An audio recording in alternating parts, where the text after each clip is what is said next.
Em nome do Pai, do Filho e do Espírito Santo. Amém.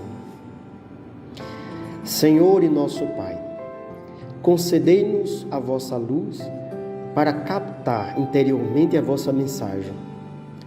Sabemos que sois o caminho, a verdade e a vida. Que saibamos então entender o que isso significa, Senhor. Que vós sejais a primeira e a última palavra em meu coração. Falai, Senhor, que o vosso servo agora vos escuta. Meus amigos e irmãos em Cristo, começamos então o mês de setembro, dedicado ao estudo da Palavra de Deus, ao aprofundamento das Sagradas Escrituras. Aqui no Brasil, esse mês é dedicado à Sagrada Escritura.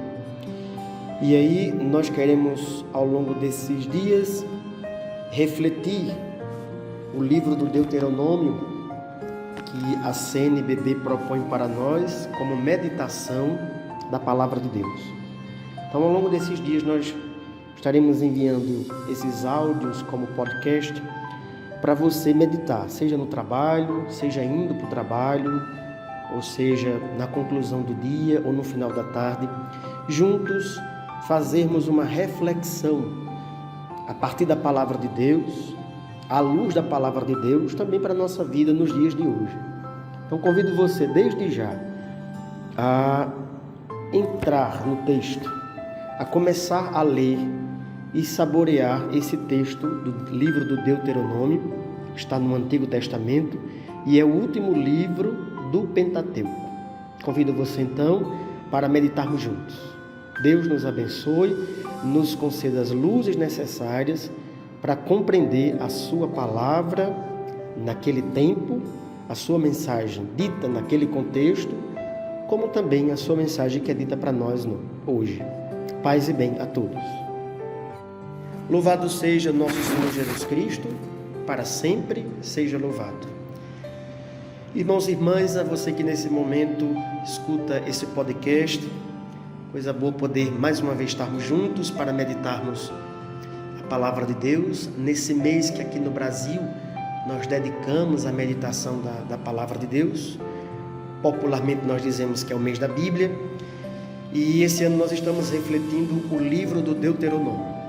Já tivemos a oportunidade de falar sobre o significado da palavra Deuteronômio. Agora queria sair da questão literária para compreendermos o livro do Deuteronômio a partir dessa perspectiva de um movimento nacionalista de renovação das estruturas de Israel, logo após a chegada do povo de Deus em vista da Terra Prometida, naqueles finais dos 40 anos da experiência no deserto, e agora Israel já em terra fixa, já numa divisão de reinados, Reino Norte, Reino Sul, né?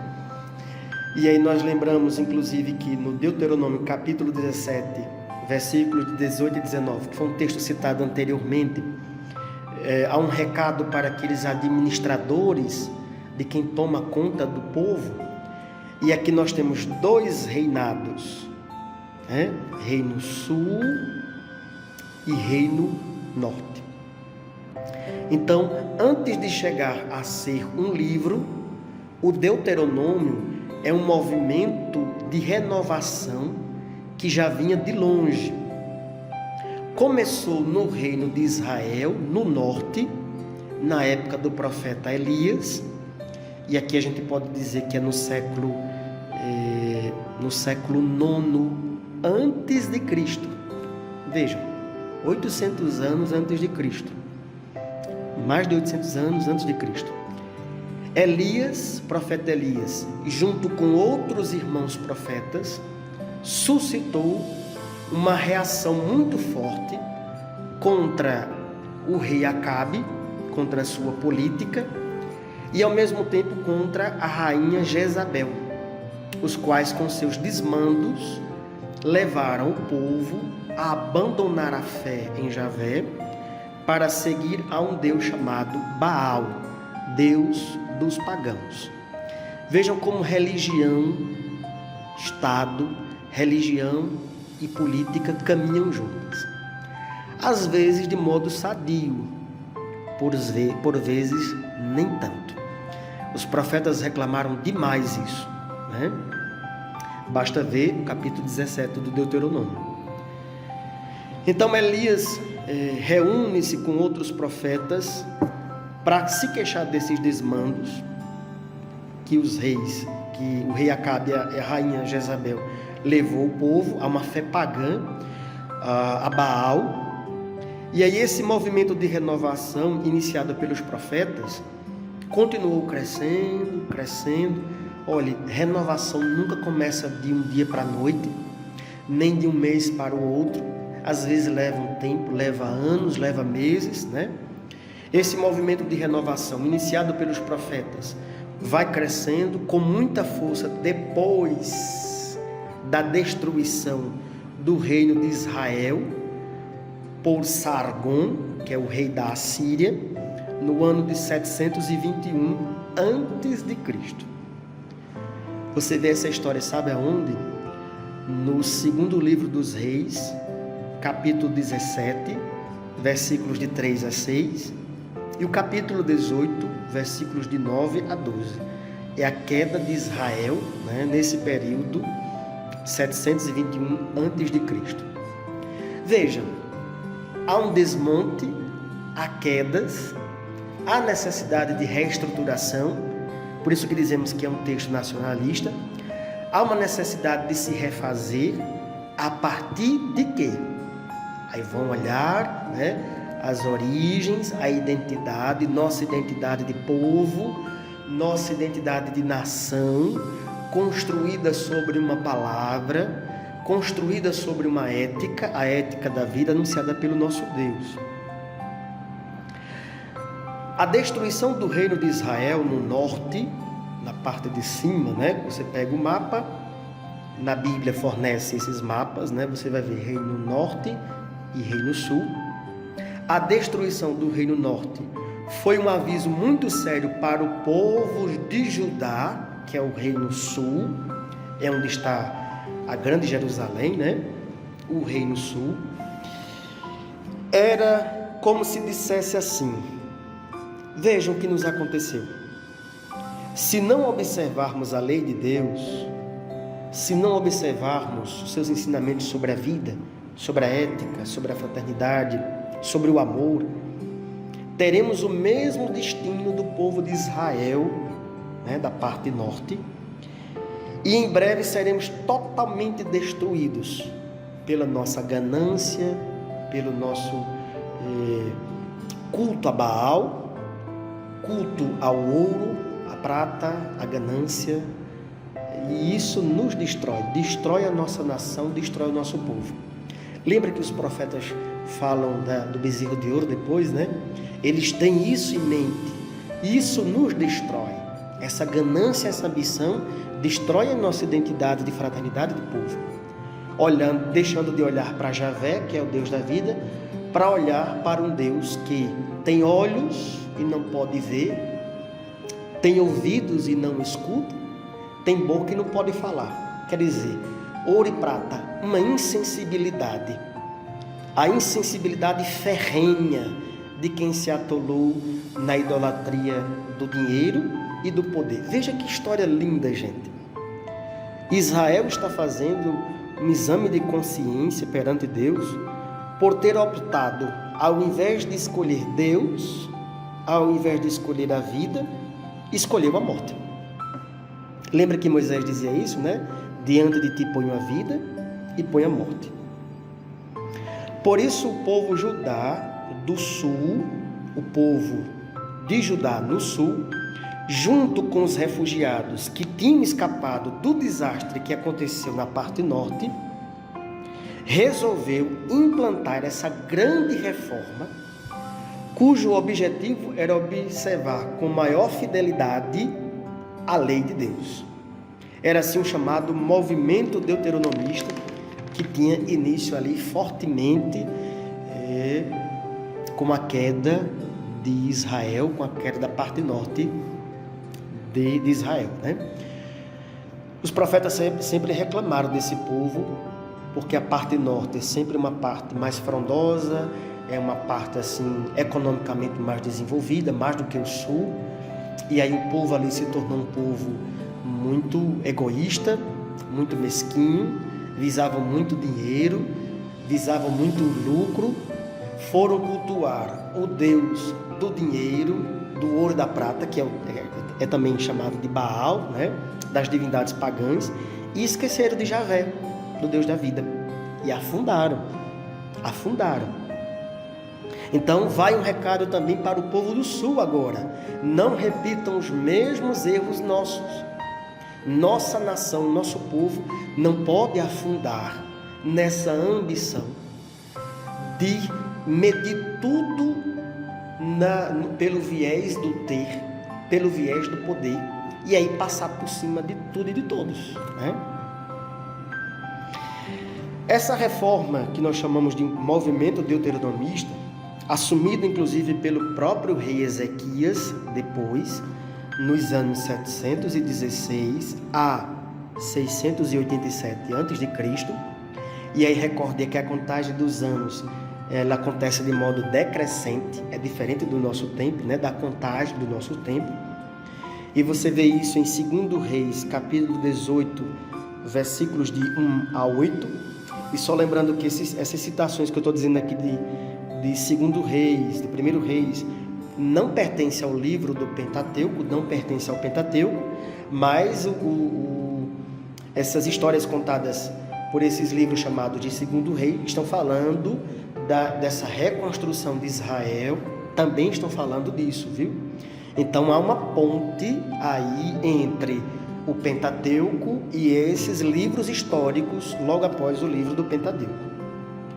Então, assumido pelo próprio rei Ezequias, essa reforma deuteronomista foi abandonada durante o longo e desastroso governo do rei Manassés. A gente vê isso em 2 Reis, capítulo 21, de 1 a 4. Isso aconteceu já séculos depois, 687 a 642 antes de Cristo. Manassés é filho de Ezequias. Os filhos esqueceram, né, dos ensinamentos dos pais, e aí abandonaram a lei de Deus. E durante o breve governo de Amon, filho de Manassés, esse movimento deuteronomista parece que estava perdendo força. Amon foi assassinado, vítima de uma conspiração. Aí você vê 2 Reis, capítulo 21, versículo 23. Aí o povo se revoltou, o povo matou os assassinos de Amon e colocou no trono o pequeno Josias, filho do rei Amon, um menino de apenas 8 anos. Josias, quando assumiu o governo aos 18 anos de idade, retomou com vigor a reforma deuteronomista. Veja, há um abandono da reforma, né, feita pelos filhos de Manassés. Há um abandono.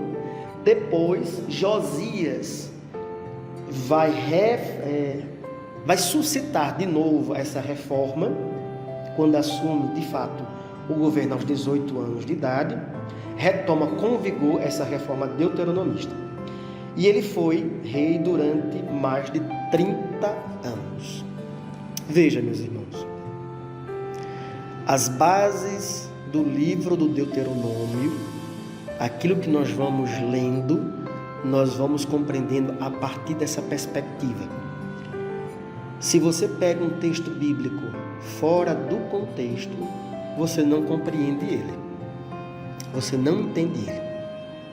Eu tenho muito zelo em dizer isso, porque eu tenho medo das formas como são lidas hoje, inclusive nas mídias, né? Nas mídias sociais ou nas grandes mídias, como é lida a palavra de Deus, fora muitas vezes de contexto, e não tem nada a ver com a interpretação que aquele pregador está dizendo, nada. Ele pega o texto e traz aquela frase, aquela palavra já para os dias de hoje, para as necessidades individuais, quando que o texto foi escrito num contexto e dentro de uma perspectiva comunitária. A palavra de Deus não é escrita individualmente, mas é escrita a indivíduos dentro de um contexto. Seria uma forma de alienar o texto e fazer desse texto um fundamentalismo religioso, viu? Muito próprio dos nossos dias. Por isso que a gente roga que o Espírito Santo nos dê sabedoria para entender esse texto naquele contexto e trazer esse texto para o nosso contexto de dias atuais. Nós estamos vivendo também uma crise de referência como Israel viveu desde a sua estadia no Egito, desde a escravidão, da privação da liberdade do povo no Egito, né? E depois a tirada desse povo do Egito, o caminho pelo deserto, a ideia de estar lembrando sempre ao povo de quem nos tirou de lá da escravidão, o cuidado para não voltar à escravidão, e para isso a meditação diária, a meditação constante da palavra de Deus, seja ela em família, seja ela por meio dos seus administradores. Nunca perder de vista que aquilo que nos foi ensinado preserva a vida é sempre em primeiro lugar. A ética da vida que nos leva a nos considerar como povo, como irmãos, num clima de fraternidade, num clima de obediência às leis de Deus, né? A palavra de Deus nos leva a esse caminho.